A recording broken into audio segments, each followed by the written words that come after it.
Hi everyone, welcome back to Richmond Public Library Presents Young Writers Workshop.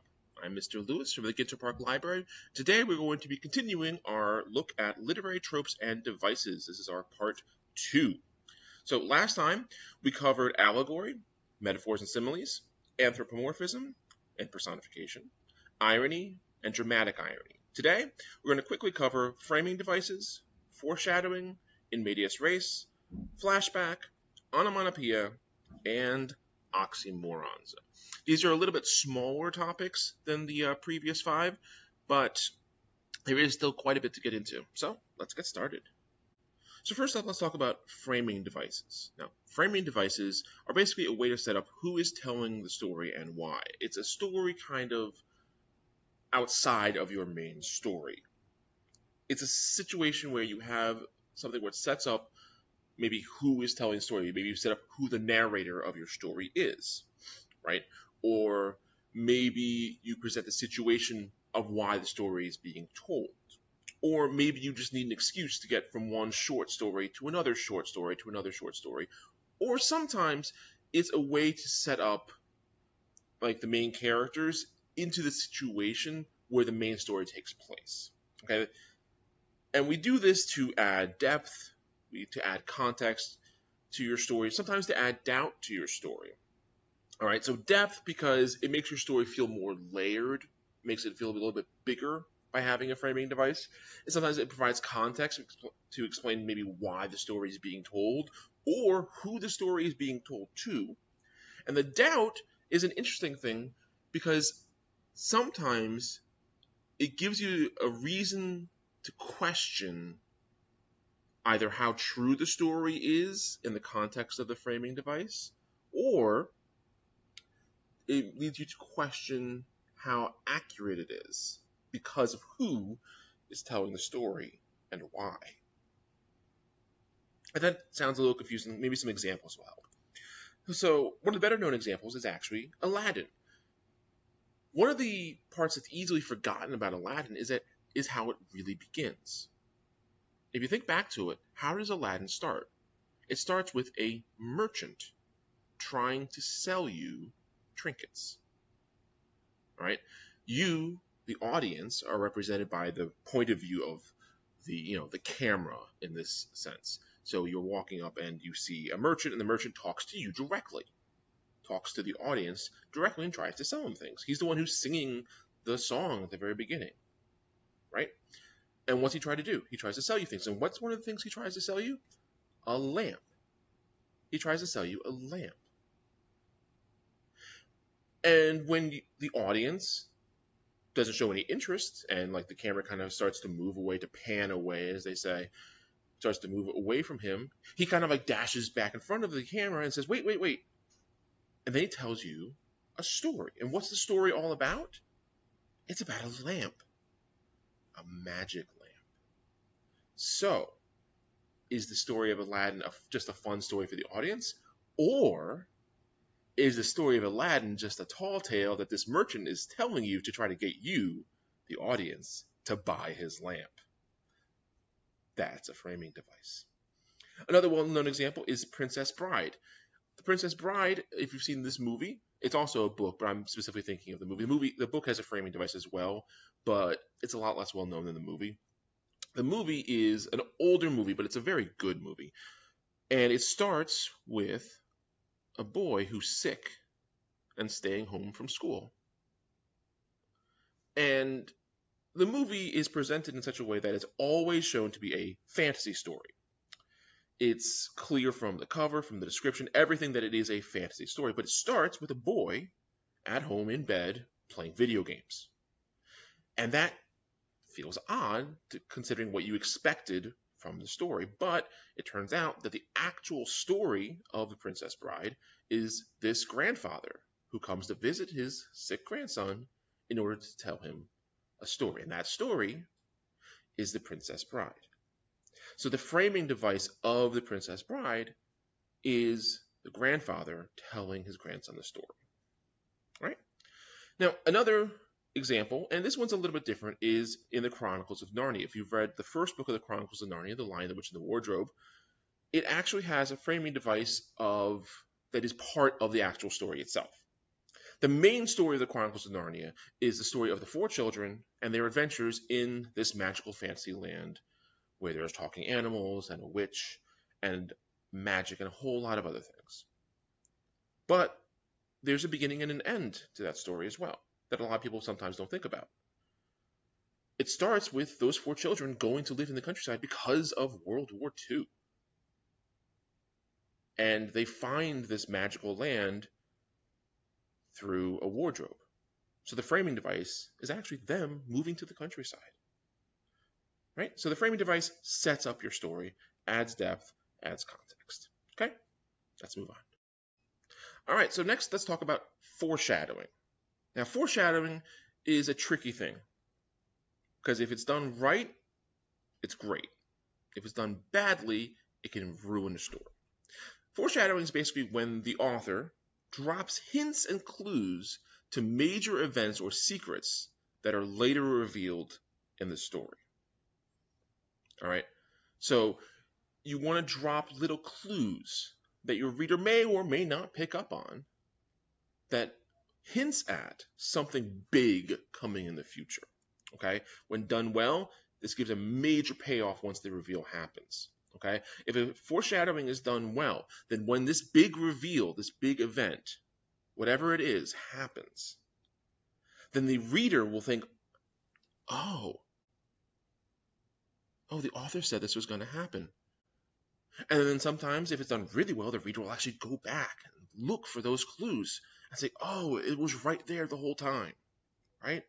This is especially common for mystery stories, right? So when there's a mystery story, a lot of times the author will try to have the reader try to solve the mystery at the same time as whoever in the story is trying to solve the mystery, whether it's a detective or, a group of kids, whatever it is.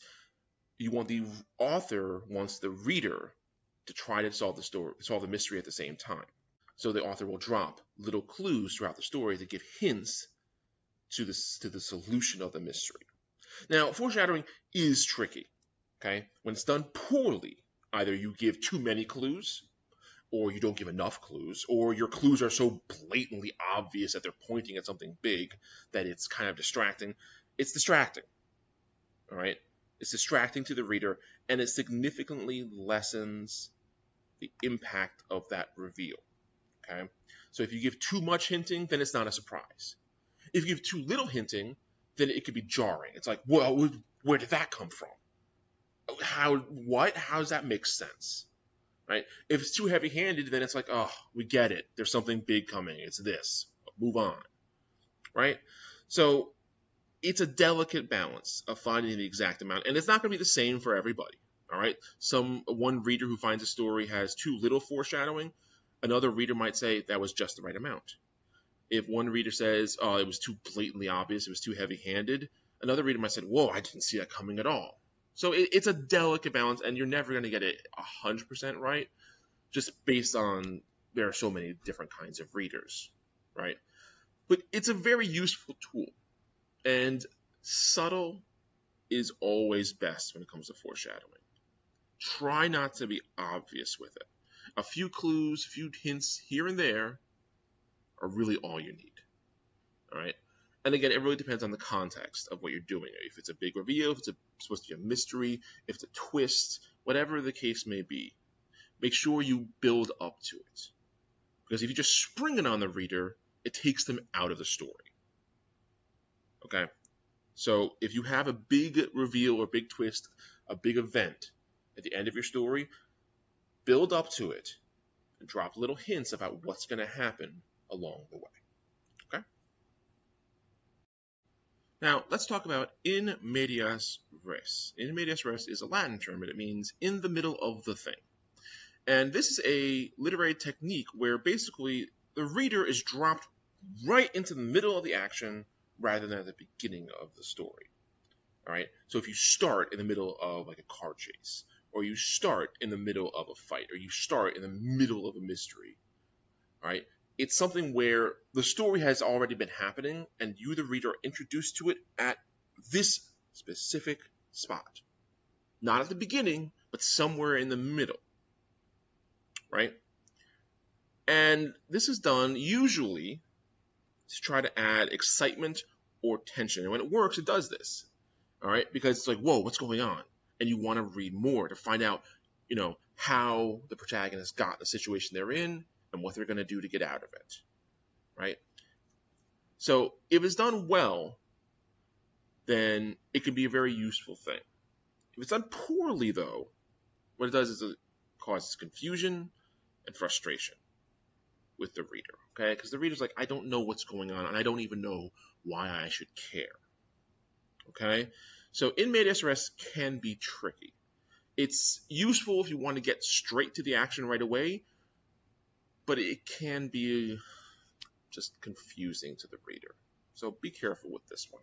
If you're going to use in medias res, make sure you still take the time to establish who the protagonist is and what the situation is. Right? The reader needs to know who they are, quote unquote, rooting for, right? Who they're following. So if you're going to use in medias res, make sure you still take the time to establish who the reader is following and what the situation is. Right? If we're in the middle of a car chase, who is being chased by whom, and who is the protagonist in the situation? Right? Is the person being chased the protagonist, or is the person doing the chasing the protagonist? Right? Because that's a really important distinction. So be aware of that if you use this technique. All right? That's about it. Let's move on. Now let's talk about flashbacks. All right, flashbacks are basically when the story stops its current narrative to show a scene or an event that takes place chronologically earlier. All right, this is often used within medias res to kind of catch the reader up with what's going on after like the initial action kind of ends. It's also used very commonly with framing devices because a lot of times the framing device of a story is somebody telling, somebody else who stands in for the audience this story that took place earlier. So there are times where the entire story is actually a flashback of the framing device. But flashbacks are also very common in the middle of an actual story where something stopped in order to show a previous scene. Now, this previous scene is usually and should be something that the audience has not seen before. Or if it is something the audience has seen before, new information is given. Okay? Now, we use this to add context or to give new information. All right, so the flashback is used to kind of give the reader something that they didn't know before in order to explain something that's happening now in the current story. All right, and it's often used to explain a twist or a reveal. All right, we talked about foreshadowing a little bit before. When you do foreshadowing, the hints should be in the story along the way, but sometimes when you have that big reveal, or to set up the big reveal or the big twist at the end of a story, you might have a flashback scene which more firmly or more clearly shows what those hints were building up to. Now, again, this can be really useful or it can be very frustrating to the reader. All right, if it's done well, then it gives that context, it gives the information the reader needs, and you get right back to the story and it all flows very smoothly. If it's done poorly, then it's jarring. It's like, whoa, we were right in the middle of something important, and now we're over here. Why are we over here? Did we really need to know this? Okay, so generally speaking, flashbacks can be useful, but if they're done too often, if they're done too suddenly, if they're not done in the right place, or if they take too long, then it can and will be frustrating to the reader. Okay, and make sure it's something that the reader really needs to know. If you're going to do a flashback, make sure it's something important, because you're taking focus and time away from your main story in order to give this flashback. Okay, so make sure that's something that the reader really does need to know, because otherwise you're just wasting time. All right, so be aware of that. It can be useful, but it can also be a bit tricky. So now let's talk about onomatopoeia. And I have to be honest, this is a literary device, but I mainly put it on here because I love the word onomatopoeia. It's a fun word. And it's one of the few words in the English language that has 4 vowels right after the other. And I just think that's fun.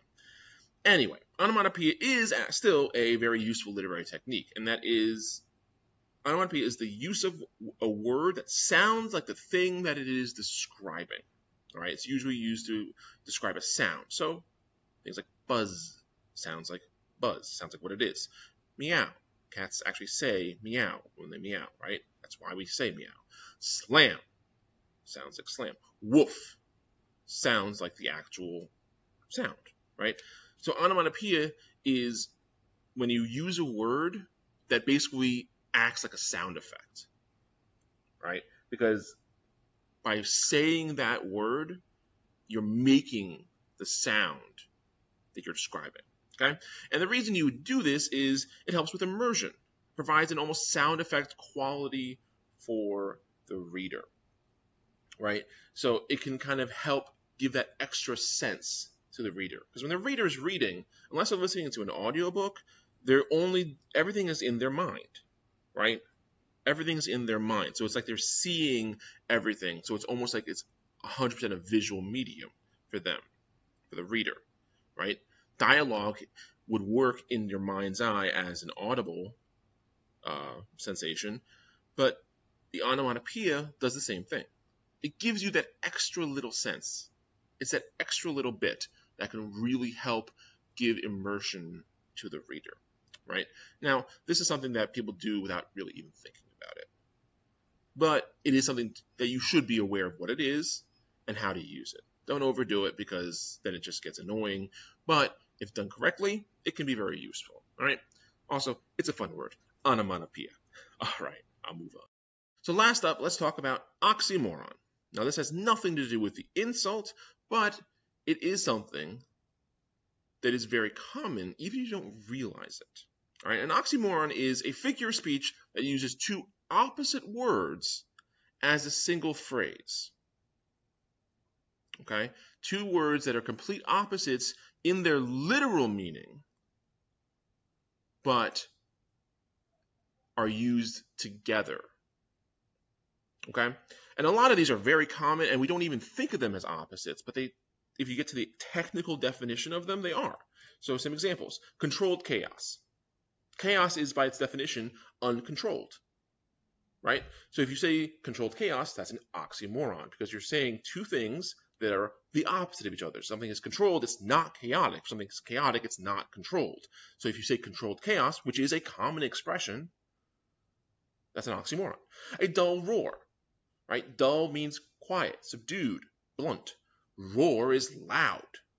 So a dull roar is an oxymoron. A true story. Now, this is something people say all the time. Oh, it's a true story. Promise, right?